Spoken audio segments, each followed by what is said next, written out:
In this video, you'll learn how to download the OKX app on your device. By the end of this guide, you will have successfully installed the app and will be ready to start using it. Begin by locating the Google Play Store on your device. This is typically found on the home screen or in the app drawer.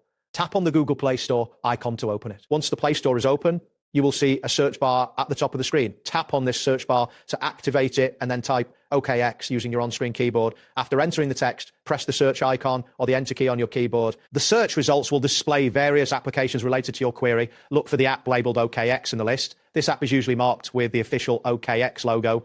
When you find it, tap on the app's icon to access its detail page. On the OKX app detail page, you will see an install button.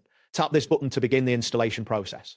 The app size is typically displayed next to the button, which can help you ensure you have enough storage space available. After tapping install, the download will begin. You might see a progress bar indicating the download status. Depending on your internet speed and the size of the app, this process may take a few moments. Once the download and installation are complete, the install button. To launch the app, tap the open button. This will take you directly into the OKX app, where you can begin exploring its features. If you encounter any issues during the download, ensure that your device has sufficient storage and a stable internet connection. That wraps up today's guide. Thanks for watching and catch you in the next tutorial.